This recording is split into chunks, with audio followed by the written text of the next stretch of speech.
Hey, what's up? Welcome to another podcast for the Canton Police Accountability Network. Wanted to start off by finishing the story in the last video.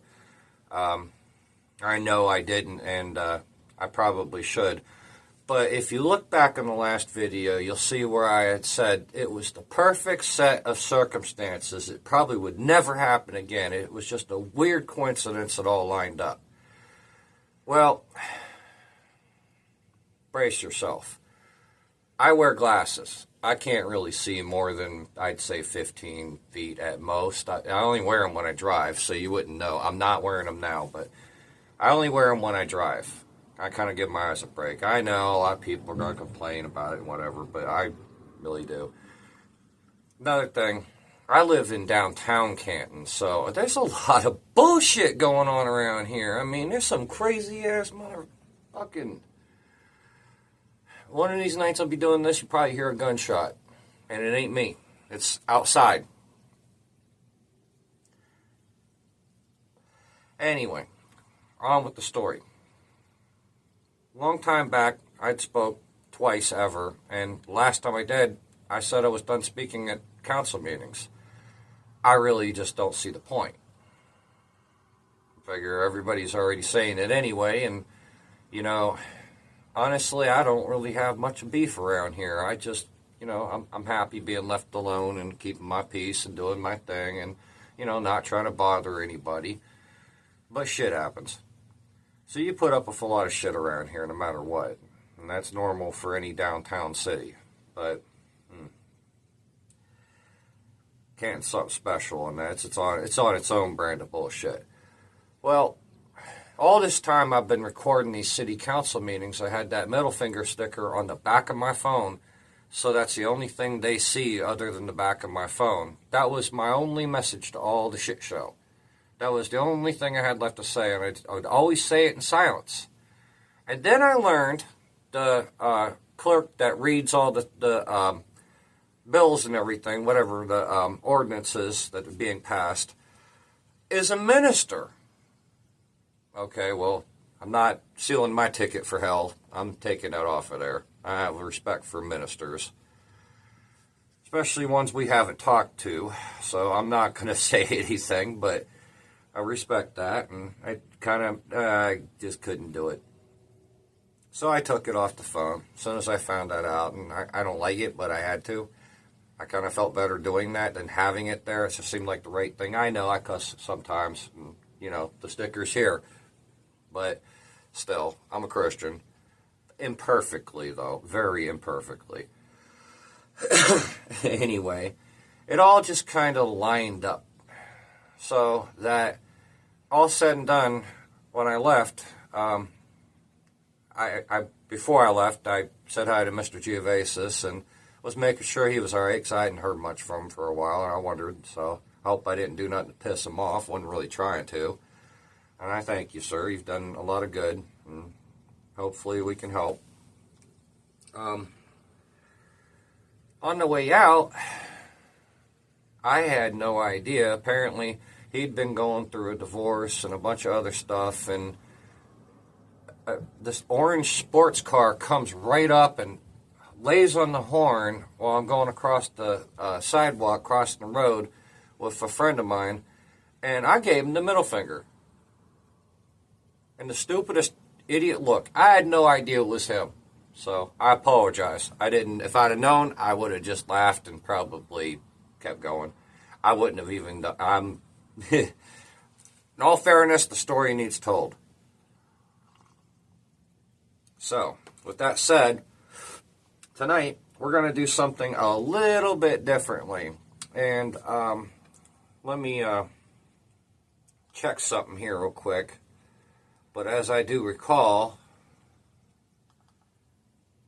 this is the March 31st meeting for City Council. I wasn't there. I had been feeling ill and I just wasn't doing well. I've been battling some tooth issues, we'll just call it at that. And winning little by little. Then I got bit by a pit bull, but that's all right. I didn't hurt him. Don't blame him. Not going to say who, but dog was going through a lot and, you know, being nice at the wrong time, I guess, or something. So, anyway, tonight we're going to do something special. Since I wasn't there and I wasn't able to get anybody to record, I took a little while to find if there were any videos out there, and turns out one other person does. And I got to give a special shout out to this channel before I use any of this content, because in all due credit and all fairness, you should check her channel out. I can't say I always completely agree with everything, but I understand it. So, her name is Skylark Bruce. She goes on here by Krylax. I'm sure I'm not pronouncing that right at all. I'm sorry. I'm not sure if I should say ma'am or what. So I'm not going to say anything other than thank you. Here's her channel. Check it out. Let me zoom in on the name so everybody can see it. Clear as day. There you go. That's her channel right there. Y'all should check her channel out.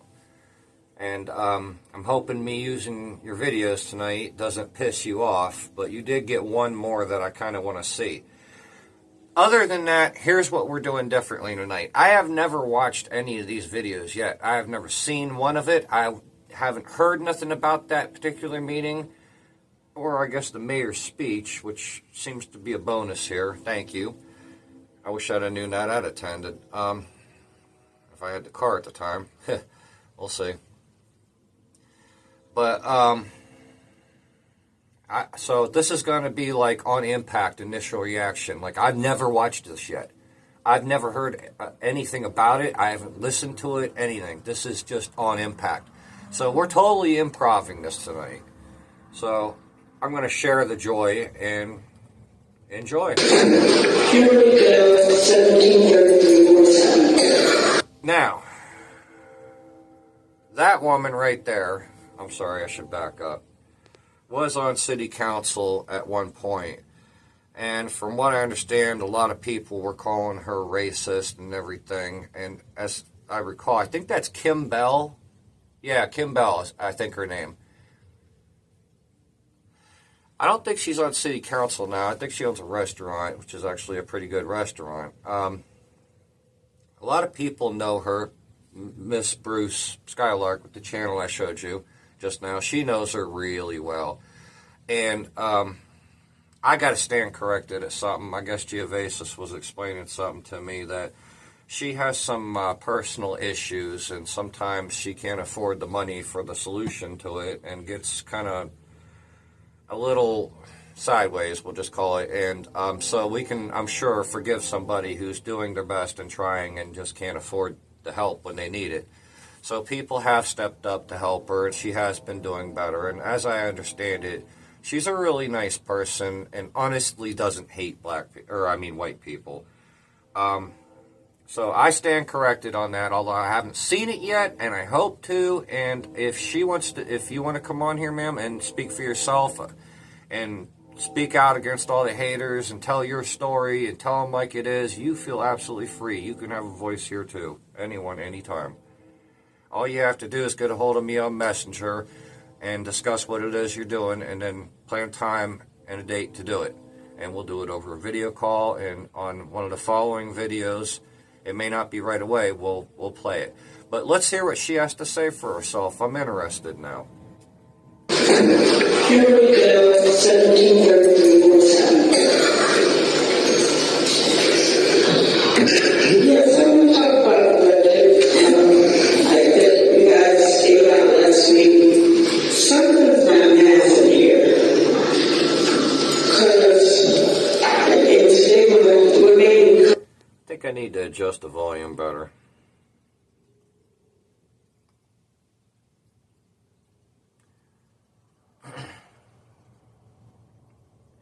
Well, I don't think I can. That's as good as it's going to get for now. It was 73 million for wages for employees that was in the repository. 73 million is what the city paid employees.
I got to tell you something. I got to speak up right here now. I got to say this.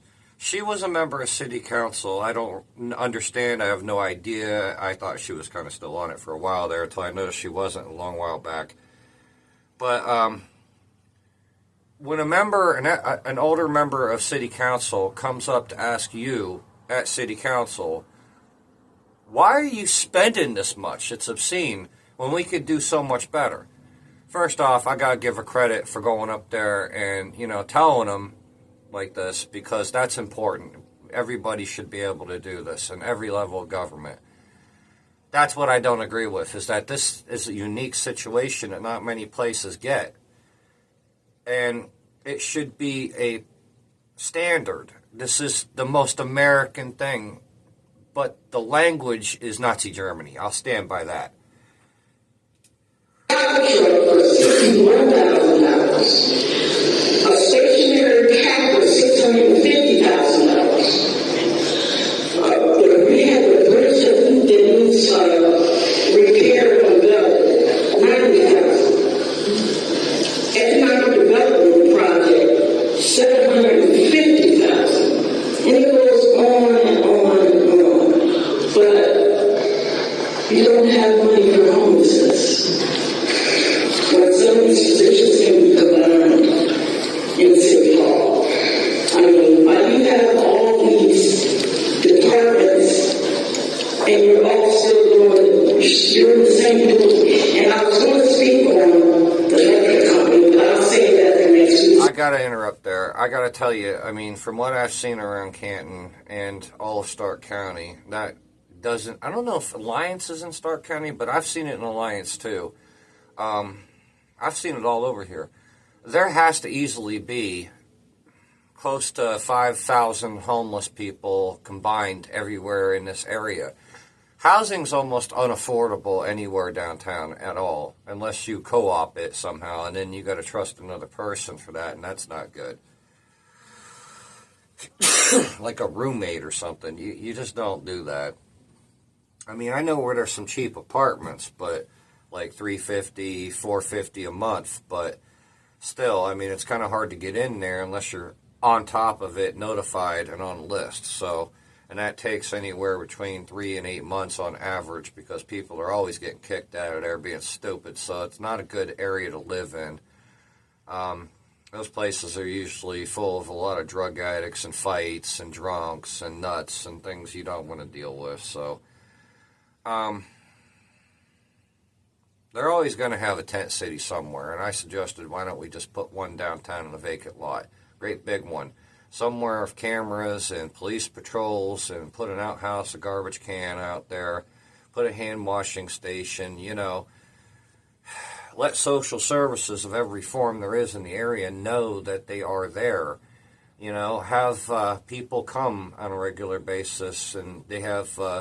They were supposed to have a shower bus. I don't think that they really finished doing it, and I don't know if they're going to do it, but they should. I see in the dollar stores downtown, especially deep in the downtown, that they lock up deodorant, and I'm just like, what the fuck? Like, they're actually stealing deodorant. Well, you got to ask yourself why. Well, if you're not a crackhead, you're not insane, maybe you drink a little. If you're homeless, I mean, who'd blame them? Not a lot, but a little. Who'd blame that, at least? Nothing more. But you have a beer or two once in a while at night.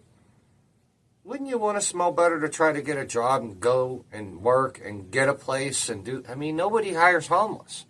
See, that's another thing. You have all these bullshit programs that people go through, and they're bullshit. They're absolutely bullshit. And...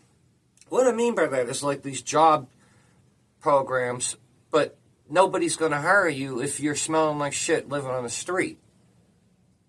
You can't bathe in the creek unless you got swimming trunks and a more private place to do that. But even still, that creek's so nasty. You're going to go in the dark after you come out of that shit, I guarantee you. But she's right. She's right. Since she brought it up earlier, I do want to talk about that. Are you going to charge the AEP rent on the third floor? We'll talk about this here. It's not just that matter.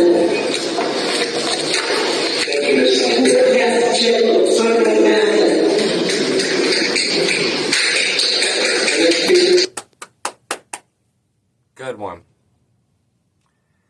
Well, she's right. Something does need done about the homeless situation around here. I was just talking to somebody on city council tonight, joking around about this, just poking at the possibilities. Like, I guess they're going around trying to find all these craters we call potholes, damn near a freaking hot tub in the street, I swear to God, pretty soon. Not only in Ohio, but I guess only in Ohio, right? I had some ideas. I shared some apps that you can mark waypoints endlessly on, and then you can send it to a main person that combines it and updates it. And if a few volunteers driving around, you know, and every time you have your phone on your dashboard here, if that open, you could just click that spot and, oh, it saves.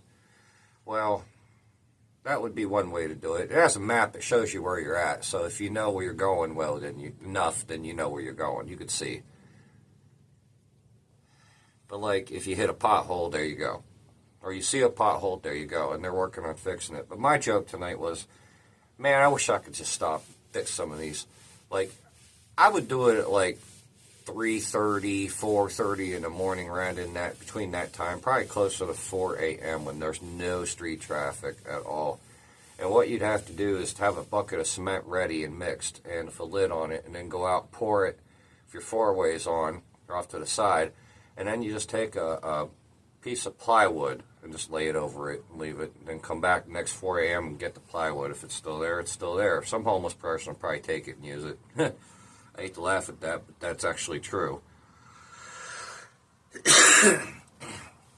That was not easy for me finding an apartment here, and I'm looking at getting another one, so hopefully if its own dedicated area much more than this, because this is ridiculous. Honestly, this is just kind of a tent temporarily, a great big one.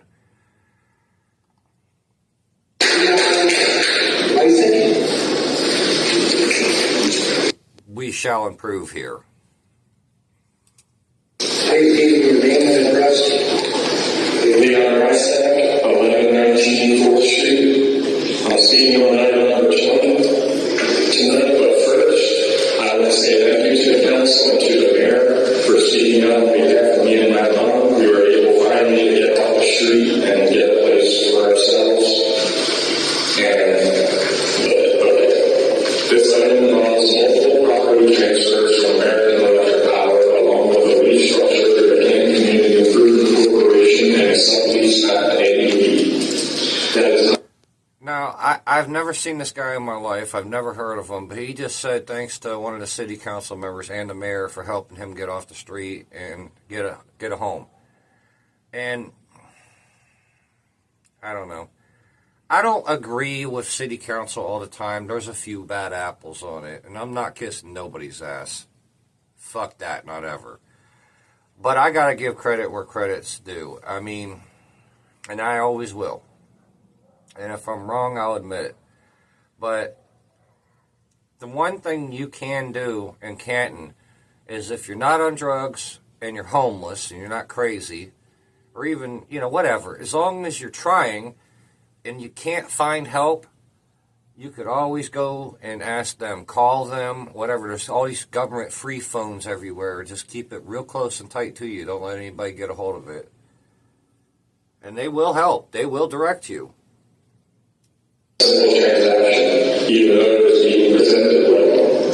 When something this layer comes before the council, the expectation should be clarity, not just for the administration, but for the public. Because this is not just paperwork, this is property, agreements, and long-term obligations being approved in the city's name. Right now, the public sees a lot of legal language and parcel numbers. There is no clear explanation of what these properties actually are. There is no plain description of what the city is gaining. There is no discussion of potential liabilities, maintenance responsibilities, or long-term impact tied to accepting these parcels. And yet it moves forward as if it is fully understood. Transparency is not just making documents available. Transparency means the average person can look at an item like this and understand what's happening without needing to dig over. That is not the case here. The involvement of the Canton Community Improvement Corporation adds another layer to this process. It may make deals easier to structure, but it also creates distance between the transaction I'll just say that there are tax sales in the county for properties that haven't been occupied. There are ways to go about it. And I do believe, I might be wrong, but I think you can go to like any county commissioner's office or tax assessor's office and get some direction on this. But there should be a list of properties that are either vacant, abandoned, or derelict in taxes that are up for tax sale that may not be tax sold yet, that you could probably get if you just pay the taxes off. And usually that could be anywhere between a couple $100 or even upwards of a couple $100,000 for all you know. You just got to pay the taxes off.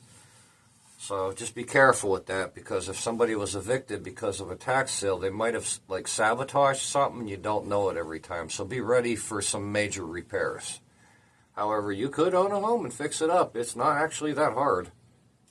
Property, money, and responsibility. When large entities are involved, including companies influenced by major institutional investors like BlackRock, transparency becomes even more important because these decisions are not happening in isolation. They are part of a much larger system that the public does not see.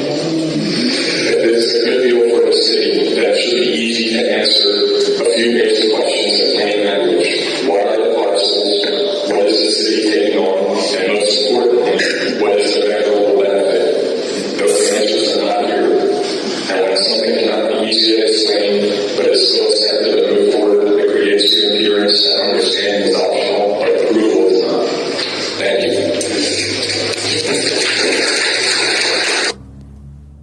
Okay, I would just go to the county assessor's office or commissioner's office. You know, there's a few places. You know, just simply, you know, go on Google and ask Gemini, hey, where can I find the tax, you know, sales or the list of properties up for tax sale? It's a good idea to probably go and look at them before the tax sales, and they can show you the list. Well, that way you got a better idea what you want to bid on versus what you should not bid on, you know. Thank you, Mr. Wright. Next speaker is Marie Mason.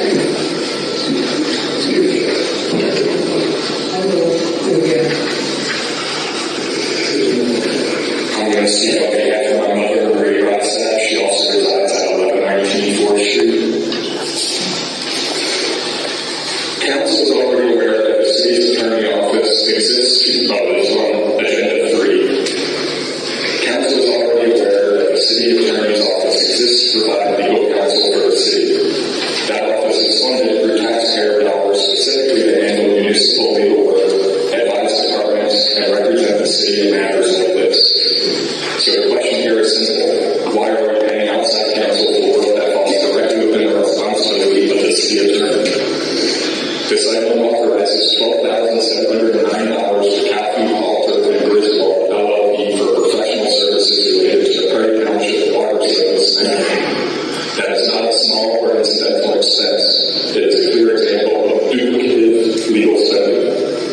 If the city attorney is already on payroll, then the expectation is that this type of legal analysis, negotiation, and advisory work is handled internally unless there is a documented and justified reason it cannot be.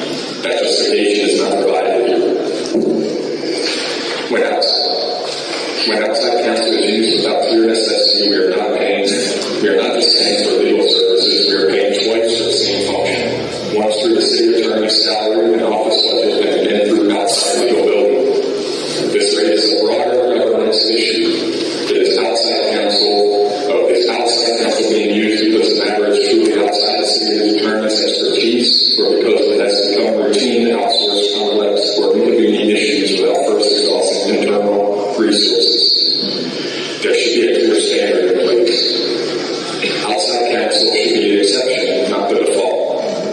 There should be documentation showing why the city attorney did not handle this matter, what specific expertise was required, and why the expertise could not be obtained internally. Without that, we are left with a pattern that looks like redundancy in legal spending and a lack of financial discipline in how legal services are managed. This is not about the quality of the outside firm. It is about process, accountability, and respecting the role we already fund through the city attorney's office.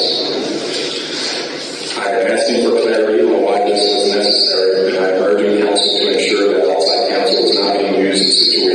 city attorney is fully capable of handling the work. Thank you. See, normally I get the whole meeting and not just who spoke about what.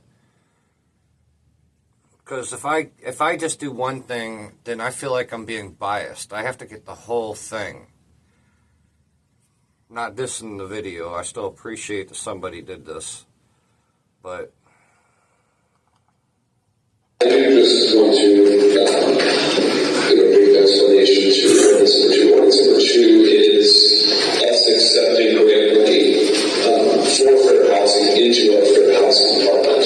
So grants are made available, we apply for them, we get awarded them, and then we receive that information, or that money. So what communication number two does is it takes the action of receiving that grant money into the city, into our fair housing department. If we don't do that, we lose out on the grant money, and we don't have that for fair housing. Thank you. But then where's the money going to? Because literally, there's still nobody in housing. Thank you, Mrs. Hicks. Next speaker is Kai. well, I mean, Merrill, I don't know. I know he's an incredibly liberal Democrat, and I don't hate him. I just think that you need to understand, man, your feelings don't matter in a world of facts and law and evidence and what you do. Your feelings don't matter, man. And I take issue with the fact that you put your feelings above everything else. You tried to trample on my freedom of speech to the press, and look what it's got you now. And you're welcome to come on here and talk to me, but you need to understand, as I did before, during, and after, and I own my comment, I will not take it offline. You have to understand, I hold my public officials to a higher standard than the rest of us. So when I said, in my opinion, by law, I meant it. And you don't like my opinion, you don't like me quoting the law, but here I am, kind to you and putting up with this. So I think that you ought to come on my little podcast here, and I think you ought to, I'm not going to say apologize necessarily, at least not, if not right away. I think we ought to discuss what was said and why. Because you went way too far. You went to the local newspapers, all but slandered my name. And what you don't understand is that I was listening to the wrong people at the time, and I was trying to listen to everybody, but this fucker off to the side, not so nicely, I'll just call him, was cramming everybody's headspace with a bunch of propagandized bullshit. Well, it might have been facts. It is absolutely slander, even though it's the truth, because it still pushes a narrative, and a little bit of the facts are not the whole story.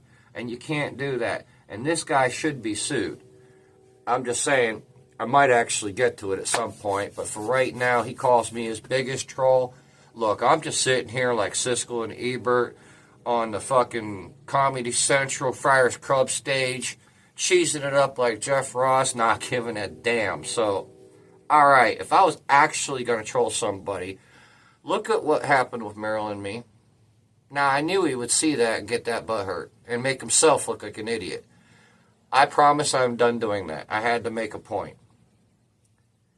And also, everybody's blaming everybody for, I mean, mostly it's not so nicely, blaming everybody else for shutting down public speaks. No, motherfucker, it was you. And I think it was the 5th or the 6th podcast video that actually fucking proves it. On with the shit show, shall we? Because the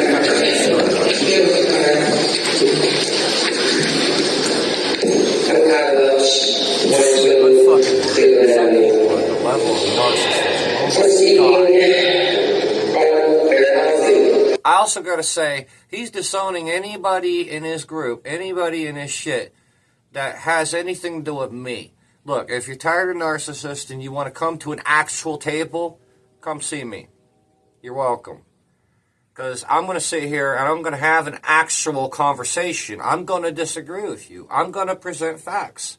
I'm going to come in a proper way so we have that time and we have that communication and everybody's better for it instead of just me. And I'm not making money. I don't give a fuck about your likes. I don't care about your clicks.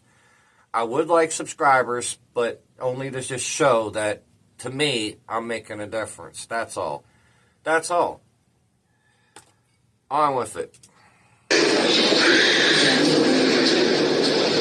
the surface, this looks routine. It's moving funds into the fair housing department, but when you actually read the details, there's some real questions that deserve answers before this is approved. Yes, details are important. She's right.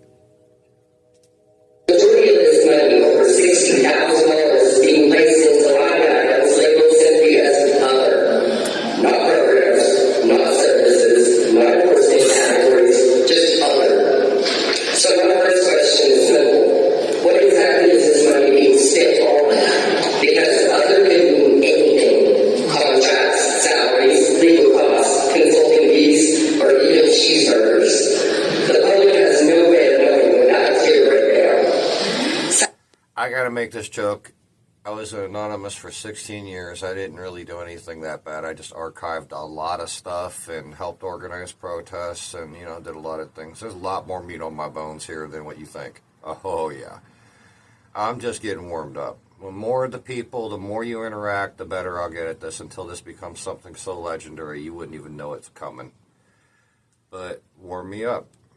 Have people join, comment, participate. Don't be scared. Or as we say here, don't be scared. Anyway, can I have a cheeseburger? This request is coming from unappropriated balances. That means this money existed but was not previously assigned into the budget. So I want to know, when was this funding received and why was it not included in the original 2025 appropriations? Was this late notice or was it just not planned? Third, part of this funding, $6,000, is coming from the Special Enforcement Effort Fund. Special enforcement implies targeted actions. So what enforcement activities are being funded here? Are these complaint-based investigations, proactive sweeps, or something else entirely? And why is that not clearly stated? Fourth, if this is tied to federal fair housing.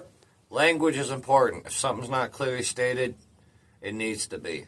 It's like with this public speaking rules that I read in the last video. It was the language that offends me. I understand not everywhere does this, and they should. I think even Congress should do this. But it was the language that just sounded like something even Kim Jong, Nazi Germany, would be proud of. It pisses me off. Assistance program money, then there are compliance requirements and expected outcomes. So what are they? What metrics will be used to measure whether this $66,000 actually improves fair housing conditions in the city? Because right now there is no mention of outcomes, only movement of money. And finally, how much of this funding is going toward actual services versus administrative costs? Yeah, administrative costs. That's a good point. There's a lot of waste in spending and what seems like fraud, like a shell company type situation or something. I can't really say for sure, but they're like $100 for a hammer all over again. Like, come on, motherfucker! It's not $100. What kind of hammer are you buying? A freaking war mace? Come on! A lot of things. I mean, the mental health systems in Canton, Ohio, are an insanely failed system that is just, I've never seen worse. Never. Just when the people on the ground doing the work versus overhead. These are not unreasonable questions. This is just basic. Now, I gotta say also real quick, one thing that really pisses me off the most is that the people that are charged at this point right now in Ohio law to apprehend a person that is clearly mentally ill and doesn't know what they're doing is the police. I'm from Pennsylvania originally, and there we have mobile crisis workers that go to a house, and if they need the officers, they'll come with them. If they need them after the fact, they'll come, but as backup for safety is all. But they'll come there, and they'll try to talk to somebody, and of course they can't force it, but they'll try to talk to somebody. And if they need help, they'll try to convince them, hey, you need to go to the hospital, and you need to get on some medication, you need to be on psychiatric drugs. And, if they do find that they won't do it and they are a danger to people, they'll do what's called a 302. And that means that the police will come, or sometimes they'll even go willingly, but most of the time the police will come. They will put them in handcuffs, they'll put them in the back of the car, and they will drive them to a mental hospital. And you will be there for a long freaking time, anywhere between, well, it used to be 6 months. Now, I guess the one where my hometown was, they don't even try to let them go in a fucking week. Idiots. A pretty funding about therapy on how it will be used, what it will accomplish, and how it will be tracked is not good governance. It's just what I'm saying. So before this moves forward, I'm asking for something very simple. A clear, itemized breakdown of how these funds will be spent, what they are intended to achieve, and how success will be measured. Because the public deserves more than other. Well, I'm sorry, ma'am, but the mental health system is a failure completely everywhere. Here, it is a spectacularly, almost nuclear, legendary failure. I've seen it too much. And I'm not really sure what to do or say about that because it's not my kind of cup of tea here, but I would say that they also need to be held accountable in those places, and that's going to be difficult to do because of the way they are and what they do. Alright, bonus video. Here we go. I happen to find this in this mess too. For my 6 years as council president and now serving as your mayor. Now, this is William Scheer II. I've seen things that make me question whether he killed his ex-wife or not, and that had to do with the mental health system. Yeah. I'll just say I don't think I trust this guy. This has always been about the people that support me, believe in me, and who show up every single day and do the work. Yeah, that has to be about everybody, the whole community you're the mayor of, and not just the people you choose it to be. That's right there out the gate wrong. At this time, I'd ask all City of Canton employees to please stand.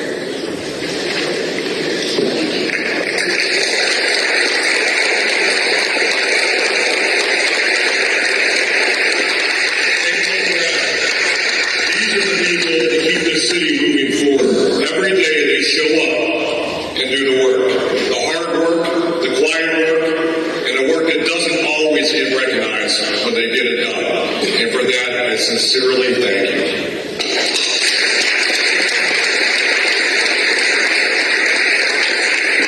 We also need to take a moment to recognize those who gave so much to this city but are no longer with us.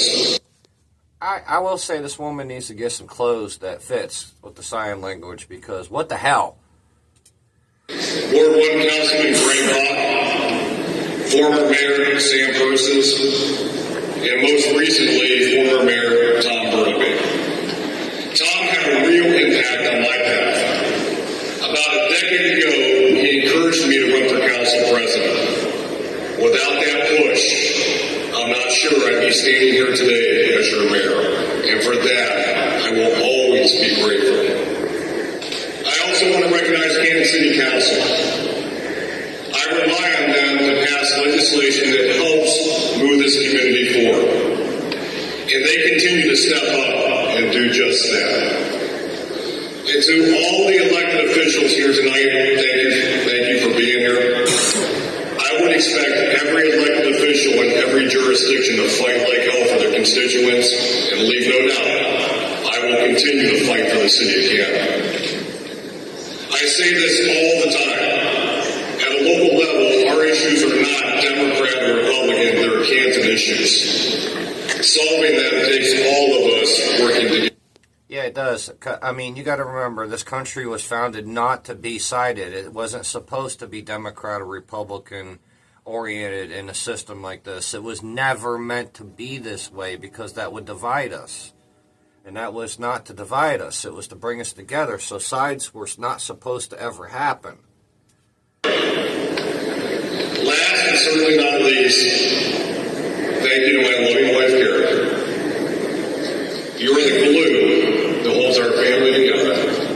Without your support, none of this would be possible.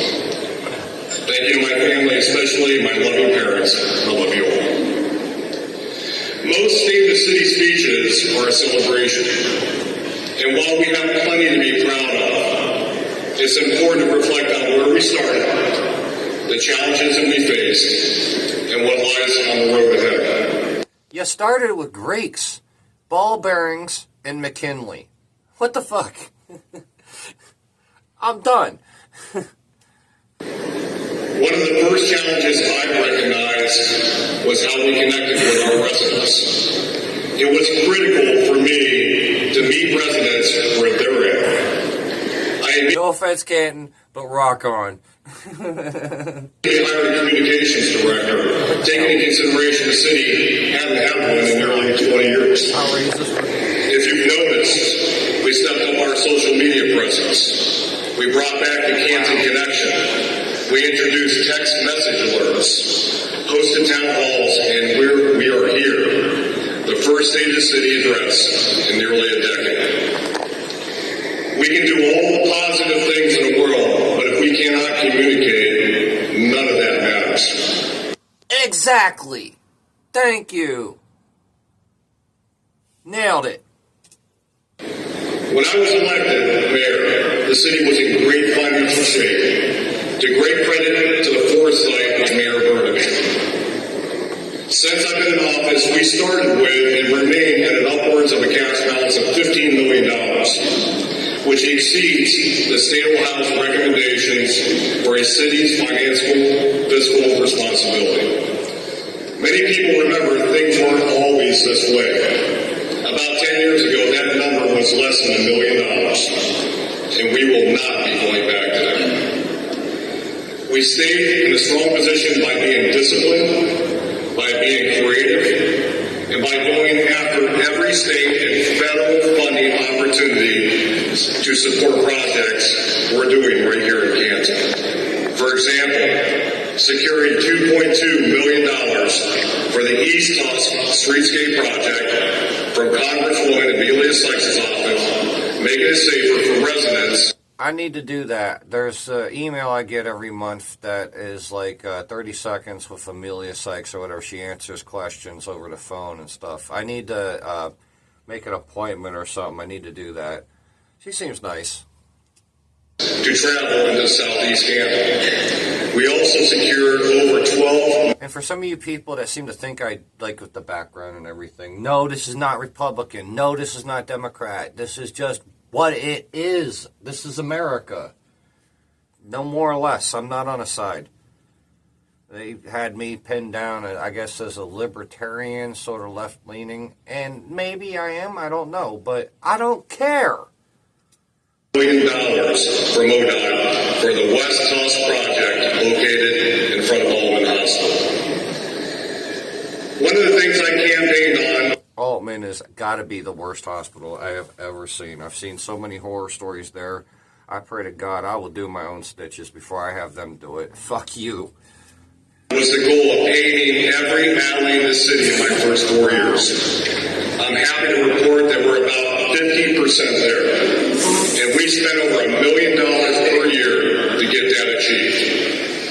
In all transparency, with the city servicing over 1,100 miles of roads, this is a massive undertaking. So realistically, it's going to take closer to 5 years to get it done. But I'm happy with. Dude, you got Grand Canyons open up in the freaking streets, like a whole freaking block. There's like literally places this deep, and there's like a river going through it for the whole fucking block.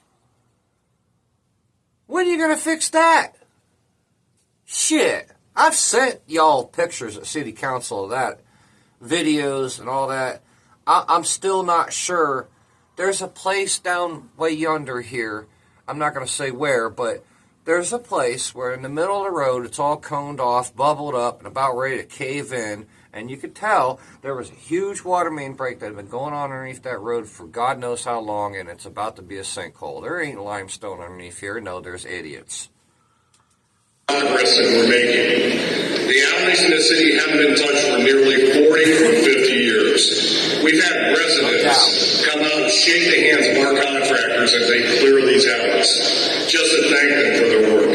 I bet. It's been rewarding to experience residents being able to get into their garages for the first time in a couple of decades. That's fucked Our up. engineering department has been making sure that each year. If you can't get in your own garage after a fucking year, and you've already complained a year ago about the crater that's preventing you from driving your own car into your property and off the street, you need to escrow your taxes now and notify them. The work is spread around. So these alleys are paved in every quadrant of the city. This is in addition to our annual paving program. We spent approximately $11 million in just paving since I took office a little over 2 years ago. This doesn't even include the numerous infrastructure projects throughout the city. I believe maintaining the quality of our roads has a huge impact on our residents' quality of life. Quality of life. You think? That's the ability to get to work or go get groceries or go to an ambulance if you needed it. A police, 911, come on. What the... Why I had us go back to the drawing board to develop the Connecting Together neighborhood plan. We divided the city into 4 quadrants and 16 targeted neighborhoods. Why? Because Canton's greatest asset is our people, and we have to invest in where they live. This year, our targeted neighborhoods are Sherrick Road. I'm just going to speak the truth and the obvious in Canton and anywhere, but Canton especially since I've been around, I will say, are the greatest assholes sometimes too. Might be the Greek in it. I don't know. I don't care. Still fun. Got to make some jokes, man. Get over it. Grow up.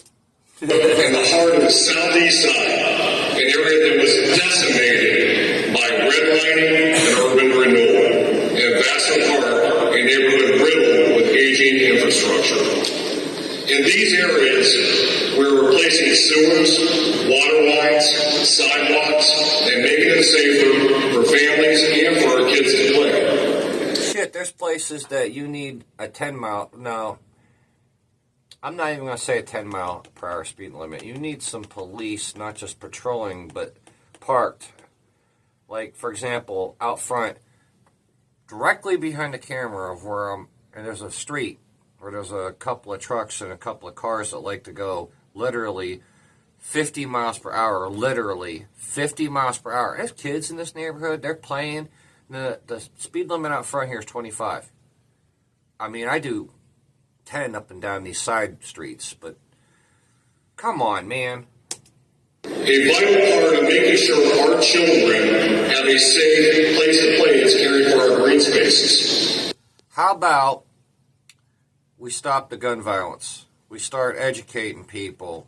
Let's provide more than just a homeless shelter or that perpetuates itself constantly, and free clothes and free food.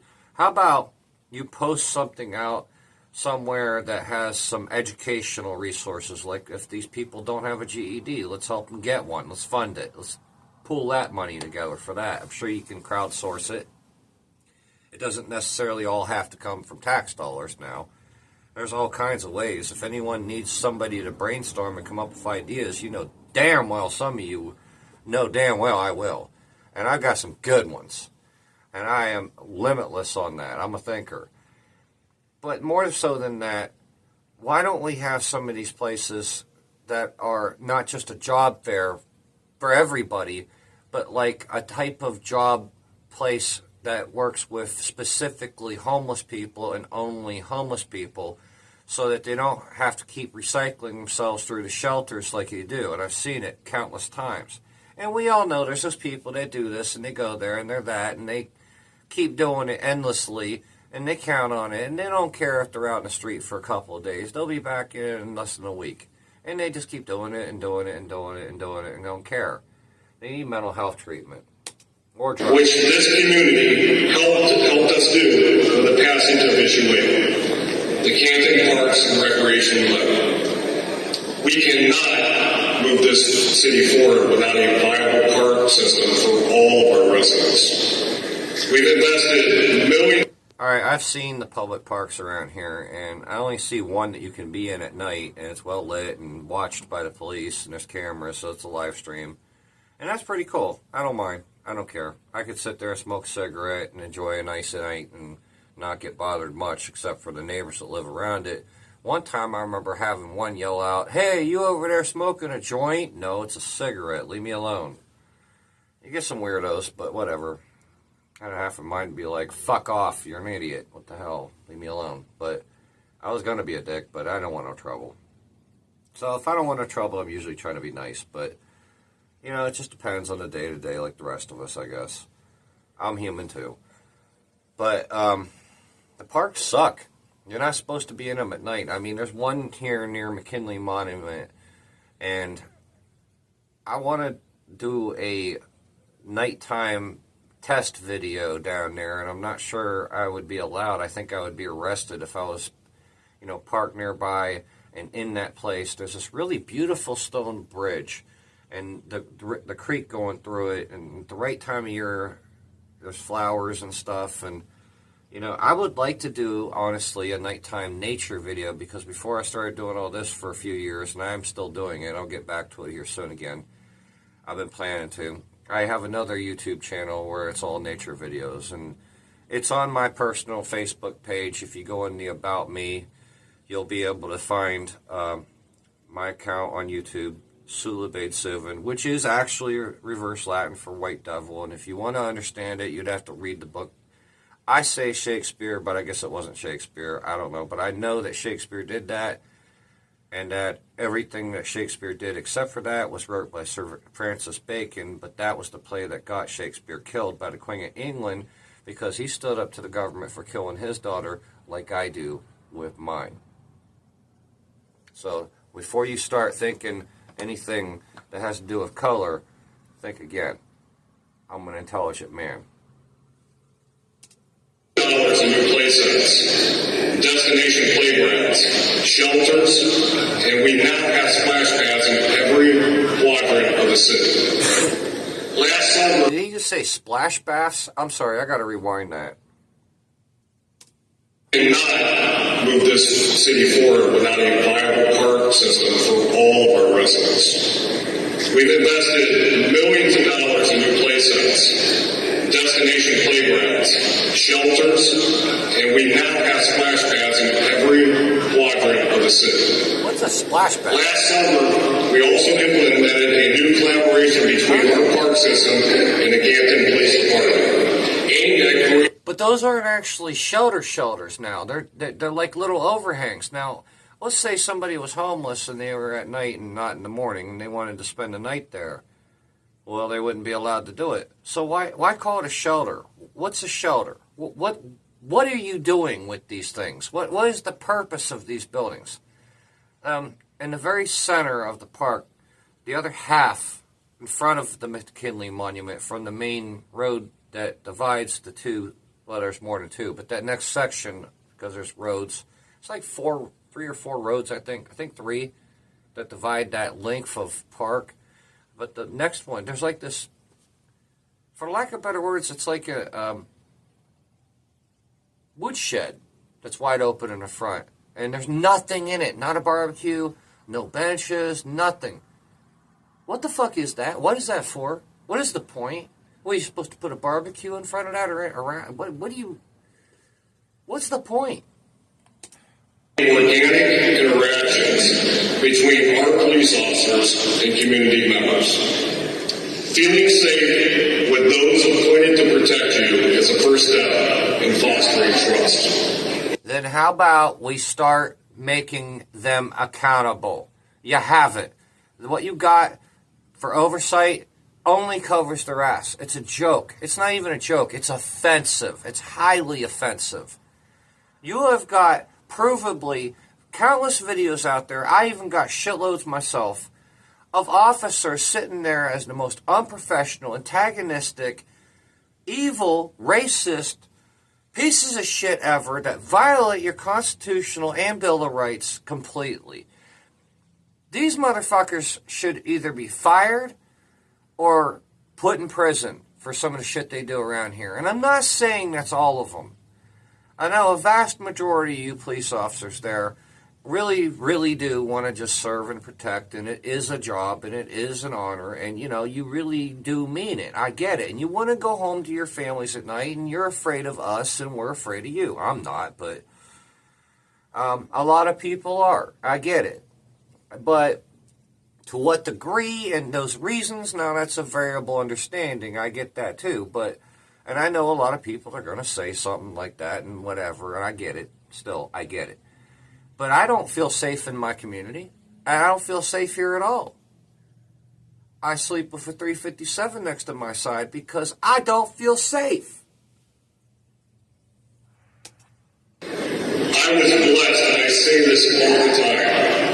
I was blessed to inherit two outstanding leaders as chiefs of our safety forces. I also use a camera in my front vest or front shirt pocket. Anytime before I leave the front door, it's always on. And it only goes off when I come back in. And yes, Walmart, I don't give a fuck about your policies. I don't care what you got to say. I have a Bill of Rights. All right? Even if the Constitution doesn't apply on your private property, the Bill of Rights does. Everybody in the parking lot with their dash cams, everybody on the video phones, and you're all come at me, harass me about recording a couple of police in the Walmart parking lot. Their head security officer comes out, asks me, fuck you, I don't know you. Doesn't identify himself, doesn't do anything. Tells me to leave. Well, look, motherfucker, I'm investigating the link between Walmart and the police around here because there clearly is one, and not just by my personal experience, but by countless others. Now, another person, and I'm sorry, dude, I don't mean no disrespect when I say this, but your story does need told, and I'm going to tell it too, and I hope you don't hate me for doing this, but there's Josh Brown.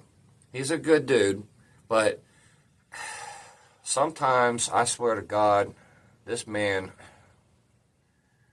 he got to put some kind of fucking ego and pride down and just understand that we're not always going to agree on everything or like everyone that you like or do what you want to do. We're just doing what we got to do. And this man here the other day, yet again, gets in trouble with the police. Apparently, the story goes that he was in the Tuscarawas Walmart, I think it was, which is the most troubled one of all of them here. There are like 3 Walmarts I've seen in Stark County, which is crazy. But it's so huge.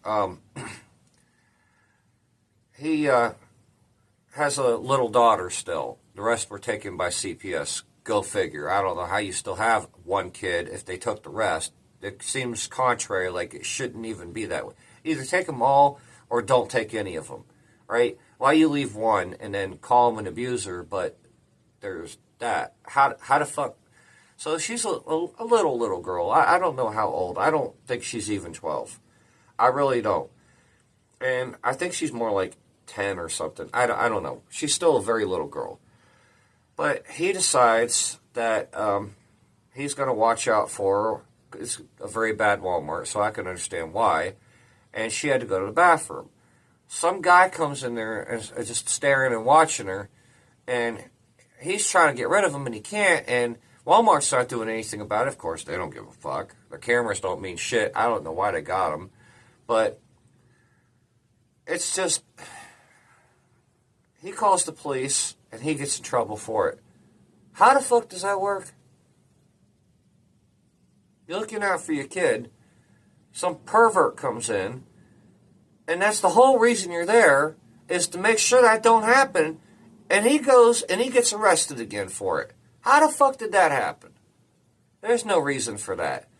Josh is a good person. He's a little misguided.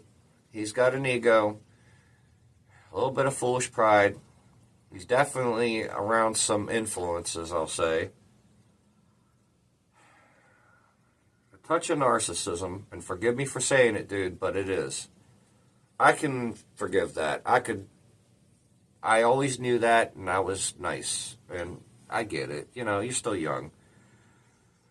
But I'm a lot older than you, dude. And I'm not saying respect your elders, but have some patience and understand. Have the conversation. Don't do all this stupid shit. And he did. So I let it go. It was just a simple conversation. Ain't nobody need to be butthurt. I mean, there's a difference. My feelings aren't what's important here. The facts are. And I'm just stating them. If anyone has anything to say about Walmart and the police connection, there's some kind of, that's like a playground for them to violate your rights. That's what I think is going on. Like, Walmart is seriously fucking up. I'm investigating it. Walmart and them and all the stories. I want to hear about it. Comment below. I'll check your comments after. If there's 10, 20 comments or even 100, I'll check it after this. But do please give me stories. We'll talk. Police Chief John Gabbard and Fire Chief Todd Norbeck. One of the things I admire the most about them is the way that they support each other. It's a brotherhood. And I don't know... Exactly, a brotherhood. That thin blue line. That flag is actually kind of a gang symbol. We don't need that. You need the American flag on that, not that. And I understand what it is, that blue line, but we don't need it like that. That's not the right approach. I get it. But you can't just be looking out for each other, because all you're doing is covering up each other's crimes here in Canton, and I take serious issue with that, and that is why I am here now doing this. I stand against the police in this town and every other for the crimes they keep being allowed to commit by both their own, the government, and the people. I think some of them, honestly, ought to be cornered and beat. The justice system's not doing it. They get away with it countless times. How many times do you got to get away with murder before a bunch of people decide they want to find you, and they will, and they decide to beat you with an inch of your life? Motherfucker, you deserve that much, at least. At least. You should never be able to be walking again. And that is my opinion, and those are the facts. So kiss my ass. Every city gets to witness that kind of relationship between the police and fire leadership. Now, it's no secret we've had our share of challenges with our police department. Tough decisions have been made. We've had to fire officers. We're dealing with pending litigation. And I've been very clear about the kind of behavior that I don't find acceptable. But what I said from day one, I believe in Police Chief John Gabbard. Mr. Gabbard, Geovasis and many others tell me you're a good guy. You're a decent man. I would like to believe that, but based on the people under you, I have yet to be able to. And they all tell me that they want to facilitate a conversation in person, me and you, in your office. We can schedule a time. I'm working on it. We'll get to you. But I am coming, and we're going to talk. We are absolutely going to talk. And this will be on here, so you can deal with it. And what doesn't always get talked about, what doesn't always get shared on social media, is that crime in Canton is going down. It may be going down to one degree or another, one thing or another, but it's not really. The problem with, forgive my saying this, but the problem in Canton with crime is that they let go so much petty crime that it builds to bigger crime. Those same people that are committing those crimes that are let to go, and the people that aren't getting justice, you will have vigilantes that stand up, and that leads to these shootings, and that leads to these people getting beat to death or whatever the fuck else. And who could blame them? When the system fails, what are you left with? The Bible says eye for an eye. The Constitution says this. The Bill of Rights says that. You know, society makes its own monsters. And you blame them for their reaction to your bullshit? No, I'm good. I'm good. Fuck that. I don't blame them. But I at the same time, I do blame the people like this for not doing something about it. What I hear so far is a bunch of propaganda bullshit out of his mouth. I live here, straight downtown in the heart of it. I see shit you wouldn't believe. Bullshit, your crime's going down. Bullshit.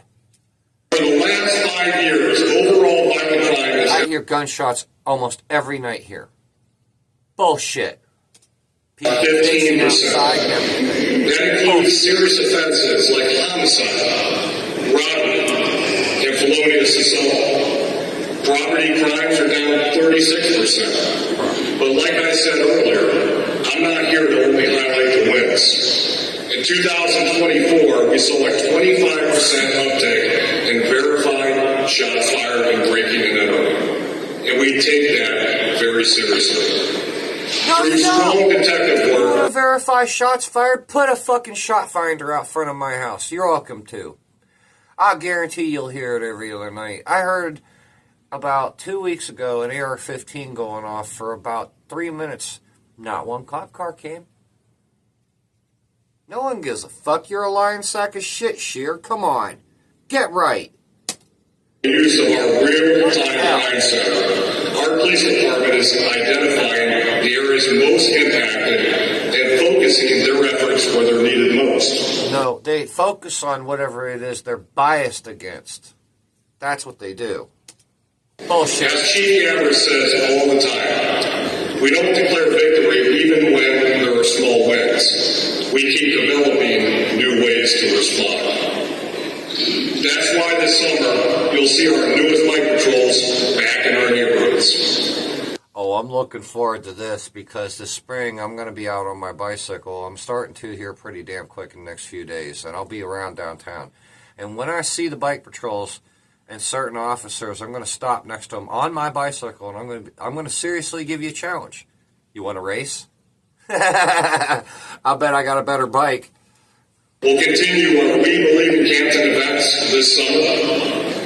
We'll be operating out of our new downtown police substation. And we're pursuing grant funding for our drone program to keep up with technology shaping. We all know these drones are going to get horribly misused, and any of you out there that are homeless worried about them, what you need to do is get a space blanket and just leave it on the ground until you need it, and that way it'll absorb the temperature of the earth. And when a drone is over you, all you need to do is quickly throw that blanket over you and they won't see you. Problem solved. Try it. It works. Modern policing. And just as our police officers are out there every day, Chief Bennett and our firefighters continue to show up no matter the call, no matter the time. Over the last 3 years, our Canton City dispatchers have fielded. That's why you don't answer the phones on Friday, Saturday, or Sundays. Friday night, Saturday at all, Sunday at all, until Monday at 6 a.m. That's why you don't answer the phone, huh? Everybody here is on their own. They got to leave a message. Oh, yeah, there's a buzzer on the door at the police station on the side of the building. But they never answer it. The only thing you got is 911, and what if it's not an emergency, but you do need an officer to... It's serious enough that it's on the verge of becoming an emergency that if you didn't call them, you will need 911. Doesn't that qualify as a color or rights violation? Aren't you suable then? Because I think you are. I think you're liable. I do. I would hold you accountable. I would totally sue you, and I won't settle. I'm done. More than 500,000 calls. Of those calls, the Canton Fire Department has responded to more than 53,000. Well, Ice-T never said, I don't think anybody ever said, actually. Let me make a fact here known. Fact check me. Let me know if I'm wrong. But nobody ever said, fuck the fire department. No, they said fuck the police when it comes to the songs. There's 100 songs out there that says fuck the police. Not one ever says fuck the fire department. Come on. Obvious issues here. For service. That's 53,000 times our firefighters and paramedics answered when someone in this community needed help. You mean the same paramedics that run over people like Rilla, who legally stopped in the road and proved that they weren't at fault there. I mean, if it were me, I would have parked to the side instead of in the middle, but it was the middle lane. It was not a siren, just lights. You should have had your siren on. I think these ambulance drivers need a lot more training. Personally, I was going to be one at one point. I don't know. I've got a nurse experience quite a bit. There's a scholarship I could take up at Akron. I could do it now. I could be a great EMT. Probably a legend here even after I do it enough. Never panic. Never panic. I don't know that I want to. And more so than ever, when I see these idiots driving like they do, you got to have a siren on when you're going through intersections if you're late. If there's a call and it's an emergency, you have to have your sirens. It's common sense. Now, some people come at me and say, oh, but it's not the law. Even though it's policy, which you're right, maybe, but it should. I think there is actually some standard to that, but there should be a law. But it's common sense. You're driving a police car, you're going 100 miles an hour, you're going through traffic, you're going, all this shit after somebody or on a call and it's an emergency, and you don't have your siren on, and all you have is your lights. We got to be able to hear you first. We can't just see you. I mean, you try to kill people and yourself? What the fuck is wrong with you? Think. Same with ambulances, fire trucks, all that. Why do you got to be stupid? Seems like there's a common sense, and I don't see it here, and it pisses me right off. I don't trust you people. Hell no. What many people don't realize is the cost that comes with that level of service. Right now, it costs the city more than $900,000 per year to lease just 3 vehicles that our fire department uses to respond. Stop leasing them and buy them. How about that? Pay them off. To emergencies. And many of our fire stations are in need of repair. That's why I'm working with Senator James Timken in Columbus to change TIF limit. I'm sure, unlike the police department, if you have a fire station or an ambulance department even, I'm sure beyond a doubt and I'm talking to you, Sheer, if you decide you could, or any council, but you could bring it to Sheer, I'm sure, I have no doubt, that if you put it on social media, if you put it in the public and you say, hey, we need volunteers, we'll buy the supplies, here you go, I'm sure there will be people who will have the skills, make the time, and actually help you do the legitimate repairs where it will meet a quality standard and safety standard that you need to meet, and it will get done. Rather than having to spend $1,000. Look, you people go into these offices and you expect people to expect that you're from the community and that you care about the community. But how are you really engaging with the community? Oh, you look good because you're handing soup out of the soup shoulder. Bitch! How about do something instead of show us something? Because I see a lot of shit and I'm thinking, wow, I'm glad I'm not stupid. That's cool, but you're really wasting our fucking time. And you should be doing more, doing better. And some of you do. Some of you really do. But all too often, I see a bunch of PR shit, and I don't see actual action. And I hate it.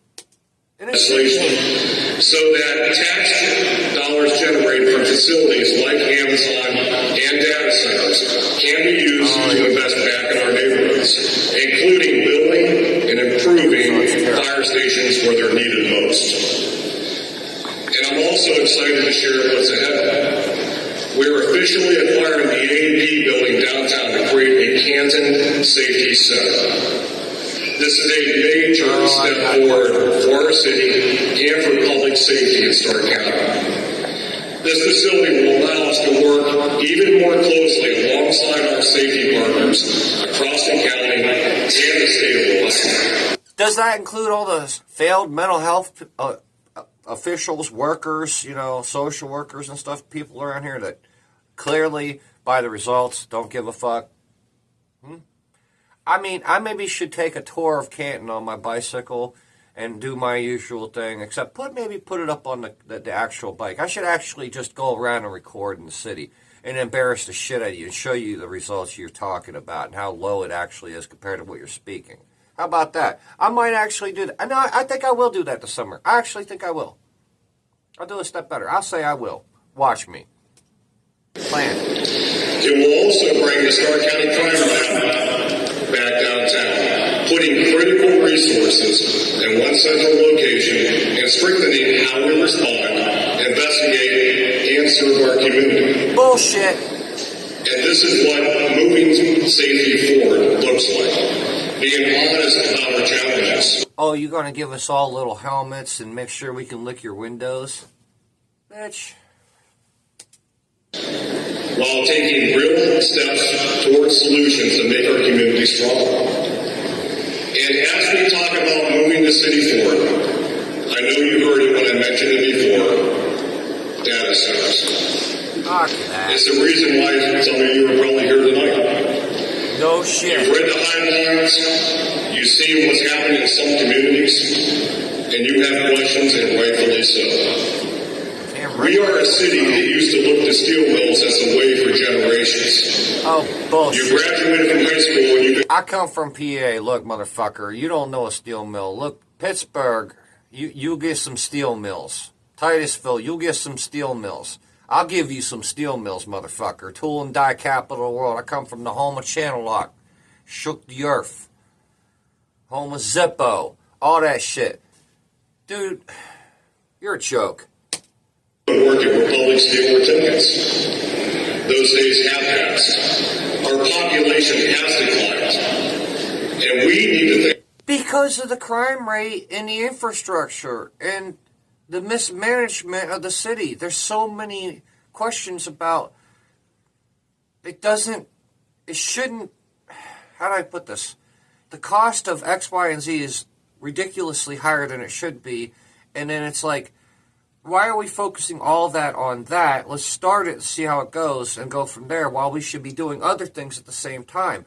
It's a total mismanagement of the city, and then they're doing a whole bunch of other shit we don't even fucking need.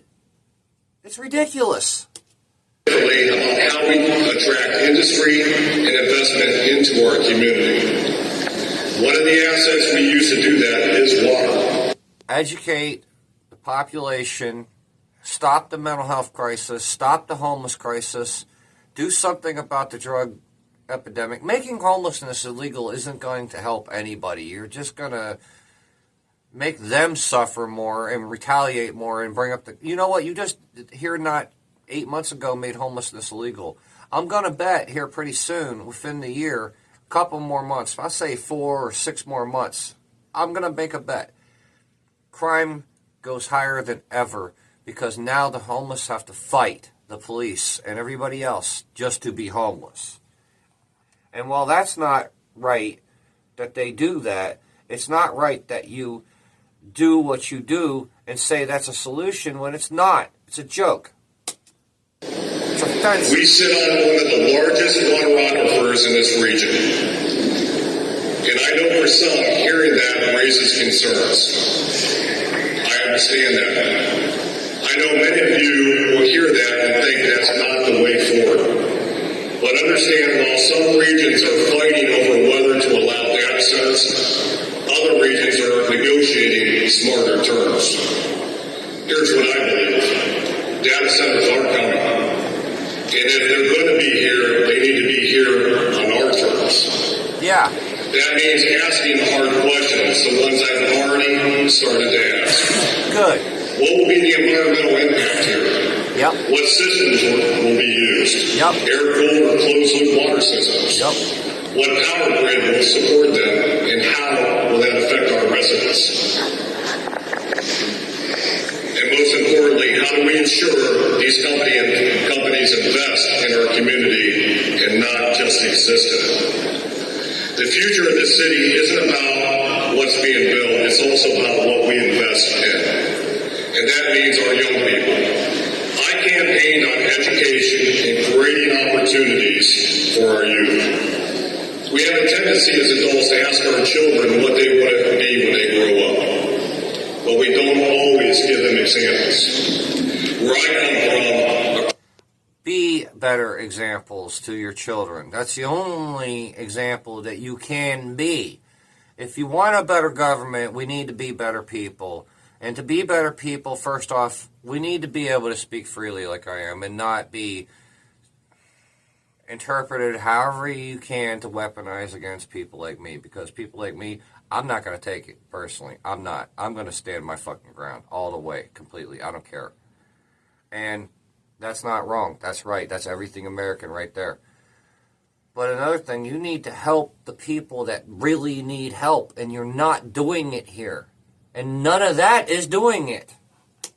Do you think a homeless person gives a fuck about a data center? How are they going to use it? For what?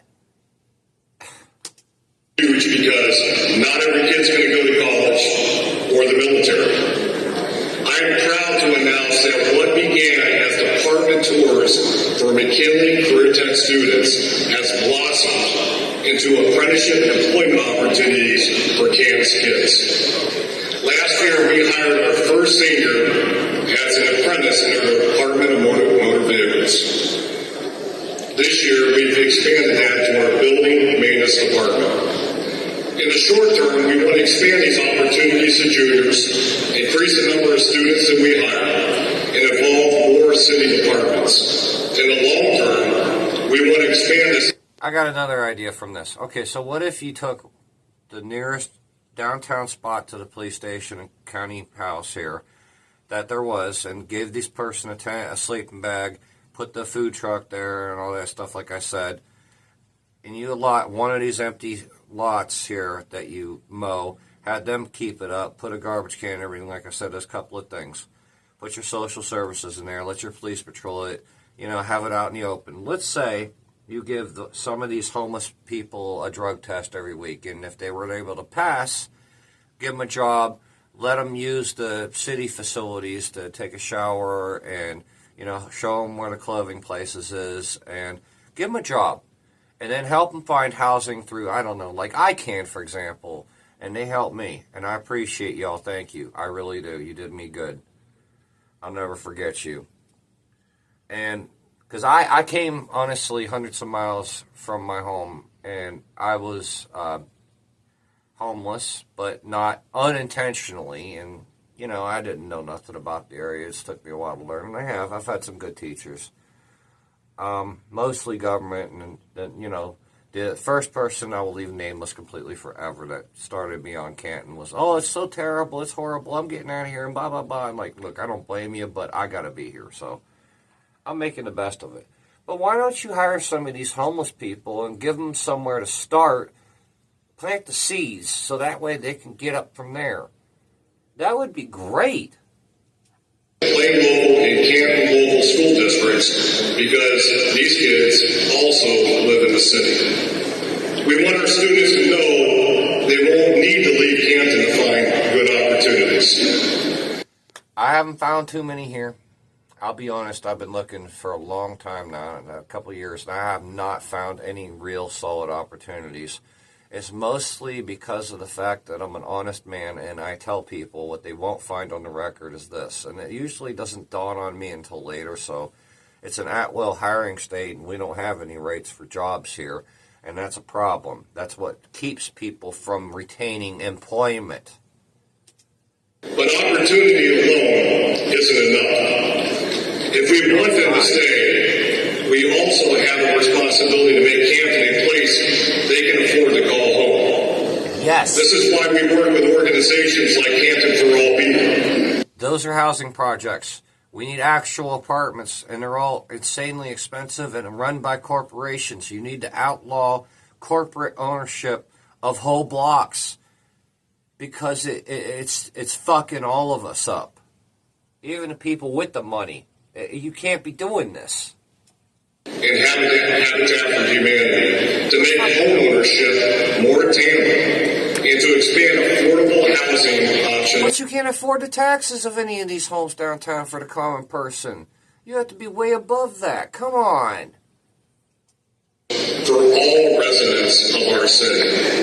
It's why we fund Community Building Partnership to manage our first-time home buyers program, providing up to $7,500 to help families purchase their first home. And that's why we recently partnered with a 717 credit union. I will never buy a house in Canton. Never. I don't want it. That said, To offer low interest mortgage rates, so homeownership isn't just possible in Canton, it's achievable. I don't care. I'm a country boy. Honestly, I'm from the country. Deep country. I'll just say it. I'm a country boy. And I prefer to stay that way. At the same time, we've invested more than $2 million tackling blight head-on for our building department. In addition to creating shovel-ready lots, we've invested more than $6 million with Habitat and Camp for All People building affordable housing in the city. And while we're Rather than tearing down these homes and having empty lots and rebuilding it from scratch, why don't you just fix what's there if it's cheaper? Because I know a lot of the times what I've seen is it's a waste of money.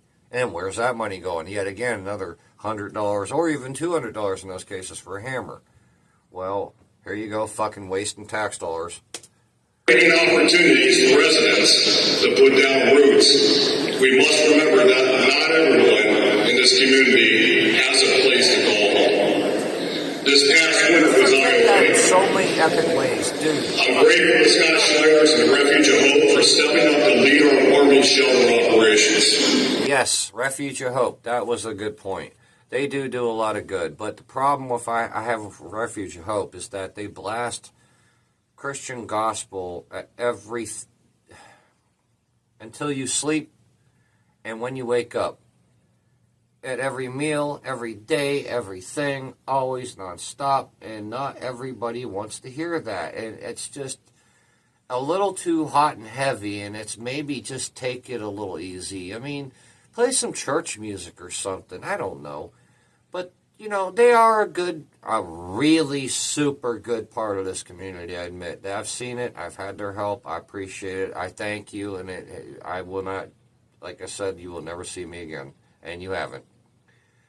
And my heart goes out to the people that have to deal with the shit that they do there, but I appreciate them, and they are amazing. So if you're watching this and you're homeless and you need to find them, hit me up. I'll show you where they're at. They're a good place. Just keep your peace and be patient with them. They're good. One thing you'll hear me say is, I don't have all the answers, but I know what bringing people to the table can do. And this is what partnership matters. When we are faced... More than partnership, we need communication. Without the proper planning, the partnership falls apart. Mr. Scheer, you need to listen more to your community. You need to get out in your community, and you need to be more a part of it. I think you're losing your place in that seat over time. You forgot where you're from, even though you're talking about it. I think you've kind of gotten a bit carried away. Homeless encampment in southwest Canton, it truly mattered. Refuge and ICANN housing were instrumental in managing that situation and making sure that individuals that were seeking resources were directed in the right direction. 95% of the folks got the resources they needed. No, they didn't. Because I guarantee you, and I've seen it for myself, I've been down this road. I've walked those shoes. I know what this is. I guarantee you, here's why. Because I guarantee you 40% or more of those people that you just mentioned are doing it in a recyclable manner, meaning they keep going back through it. They don't want your help. That's those who just flat out refused. Individuals who were accidentally setting their tents on fire, or the young woman risking giving birth in terrible conditions. I know the no camping ordinance was not popular with everyone, but after seeing those realities, it became clear that legislative action was necessary. Forming the Homeless Task Force was born out of the southwestern Canton. We worked to identify real-time and seasonal needs.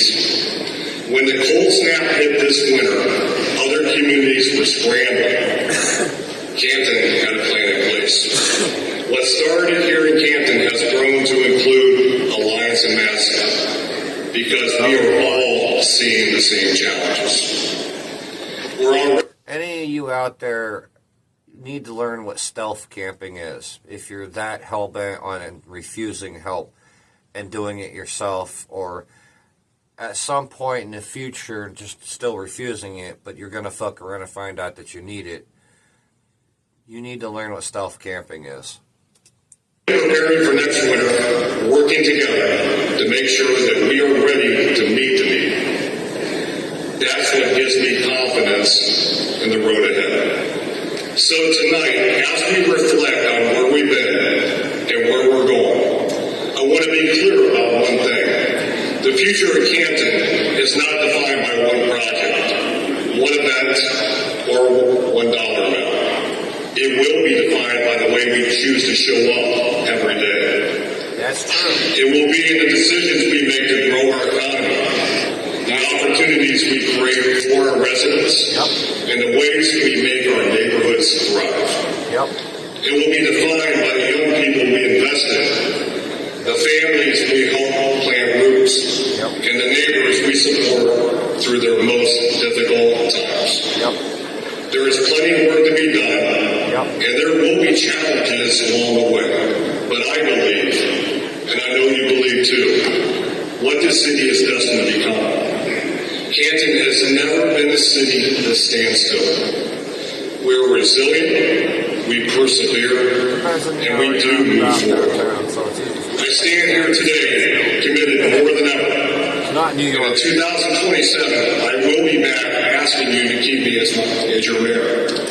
I'm asking you to stay engaged, keep showing up, and I'll keep showing up for you every day to move the city forward. Thank you, and God bless. You know, I gotta say, I think Geovasis is right. We've had many conversations on him and Merle, and I think they both done more for this city, and it's really showed. If you look back at all the things in time, even before I got back here, I realized something. They have done more. I may have my concerns, I may have my questions, you know, I may have my shit comments to say. I may critique this. I may kind of come off as a dick. May piss some people off. Good. But I'm going to say it. I'm going to keep it real. That I will always do. I can guarantee you that.